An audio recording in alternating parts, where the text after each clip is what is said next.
Hello, YouTube land. I was rather disgusted and appalled by what I heard last night, and I'm going to talk about it. Jeremiah chapter 18, verse 18.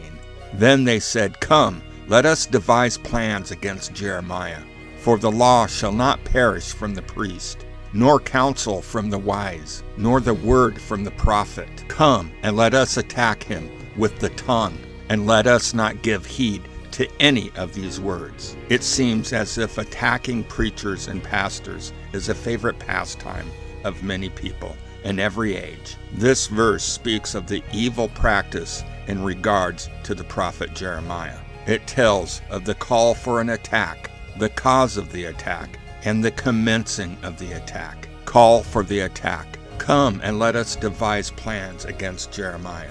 The phrase devise plans means to plot schemes. The words are a play on words from Jeremiah's message given. Jeremiah chapter 18 verse 11 through 12 states, "Now therefore say to the people of Judah and those living in Jerusalem, this is what the Lord says. Look, I am preparing a disaster for you and devising a plan against you. So turn from your evil ways, each one of you, and reform your ways and your actions." But they will reply, "It's no use. We will continue with our own plans. We will all follow the stubbornness of our evil hearts." This call to attack Jeremiah sounds like the action of evil and prideful folks who do not enjoy hearing about God's sovereignty or the threat of judgment. They think that by silencing the messenger, they will silence the Lord. Cause of the attack: "For the law shall not perish from the priest, nor counsel from the wise, nor the word from the prophet." Prior to this attack, Jeremiah had warned that Israel did not repent. God would scatter them as with an east wind before the enemy. Jeremiah 18 verse 17 states, "Like a wind from the east, I will scatter them before their enemies. I will show them my back and not my face in the day of their disaster." The attackers did not like that message, saying it would not happen.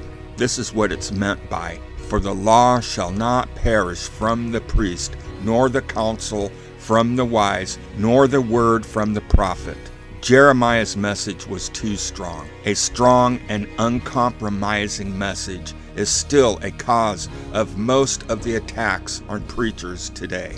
Commencing of the attack: "Let us attack him with the tongue, and let us not give heed to any of his words." The attack on Jeremiah was twofold. Firstly, the attack insulted Jeremiah's person. Attack him with the tongue. These folks slandered him and speak evil of him. Nothing has changed. There are folks in churches today who slander pastors. There are people on YouTube that slander pastors. Secondly, the attack ignored Jeremiah's preaching. "Let us not give heed to any of his words." These folks would not support Jeremiah's preaching. They would frown on his messages, just like most folks do today. Just like we see what is going on in YouTube right now. We should not practice these behaviors, or the Lord will take us to the woodshed, discipline us. To speak against the man of God is to bring a curse on yourself and your children. When you hear people speaking against a man of God, move away from there. Get as far away as you can. Rather than attacking a pastor, we need to be praying for our pastors. The odds are greatly stacked against pastors ever succeeding in today's churches. 90% of pastors have been betrayed, falsely accused, or hurt by their trusted friends. And that's not talking about the people that don't care about them. 70% of pastors battle depression. The amount of broken hearts and sad lives and human loss that they encounter on a daily basis. No wonder that 70% battle depression.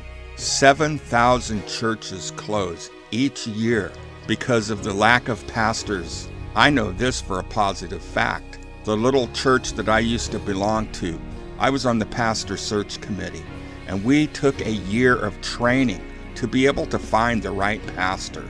And once we had completed that training, then we could go out and start interviewing pastors for the job. But it wasn't that easy. It was hard to find pastors. And a church will not survive without a pastor. 1,500 pastors quit each month. 10% will retire as a pastor. 80% of pastors feel discouraged. Gee, I wonder why. 94% of pastors' families feel the pressure of the ministry. Pastors are so busy with everybody else's lives in the church, in the community, plus taking care of the ministry and the daily going-ons in a church, that a pastor averages 55 to 75 hours per week. And I think that number is low. 78 pastors have no close friends.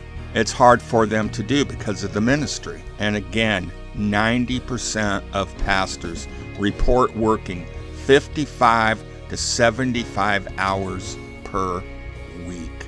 And folks, the pay is not great. In most churches, the pastor will get the parsonage to live in and get anywhere from $800 to $1,200 to $1,600 a month in a small church on average. So folks, they're not getting rich doing what they do, but the Lord is blessing them, and their riches are not of this earth. But to sit there and attack a pastor because you don't like what he has to say, so you're going to go after him and say he's gay. You're going to go after him and say he's a closet homosexual.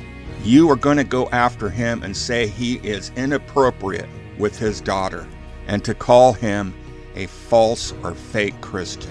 Well, I'll tell you right now, the people that said these things are not Christians at all, because no Christian would ever attack a pastor in this way. Never. The pastor that we had in our little church that we had to let go because we didn't agree with his teachings, we did not treat him like this. Just because you do not agree with his teachings doesn't mean he is not a man of God.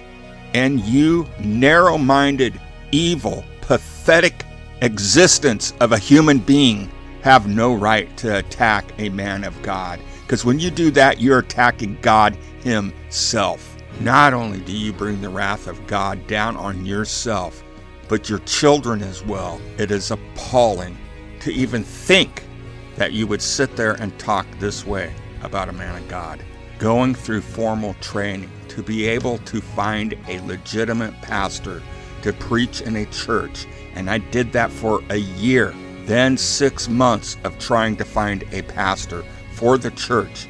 I have the formal training to be able to spot whether a pastor is fake or not. Plus, all my years that I have been in a church, been around pastors, the thing that these people don't realize, they judge him by what they see, and they do not know what this man does behind closed doors. The amount of people that he prays with that contact him by email, the amount of people on email that contact him who are hurting and needing spiritual guidance or shoulder to cry on, or all the work he does in his community, visiting elderly, visiting people sick in the hospital. I know for a positive fact of all the things that Pastor Mill does behind the doors. He doesn't go around bragging about the things he does because he doesn't need to. He doesn't have to. That's not what a pastor does. He doesn't bring the glory on himself. He has more dignity than any of you all put together, and he does more for the community than all of you put together. And how dare you to sit there and say the things you do? You disgust me. Of all the things I've seen on YouTube, this was the lowest of the low. Not even Natasha goes as low as this. Just because you don't like what he has to say, just because he's pointing out your sin, you can't handle it, so you go and attack him. And it's one thing attacking him. He's okay with that. But when you start attacking him for his daughter, saying that he has inappropriate relationships with his daughter, well, gee, I know of a certain person who's bisexual who lives with a woman who has a boy. I wonder what goes on there. Do we go down that road, huh? Do we talk like that? No, because I ain't going to. and that would be spreading falsehoods. But you seem to think it's okay for you to do it. But if somebody talked about you in this manner, you would be blowing a major head gasket. The amount of knowledge that you think you know about Christianity and the Bible, it's appalling. It's a joke at best.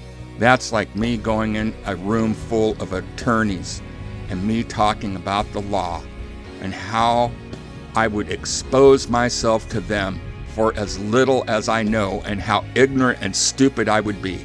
Just because you read a Bible verse and you quote it doesn't mean it's right. You lack the experience to be able to interpret what that verse even means.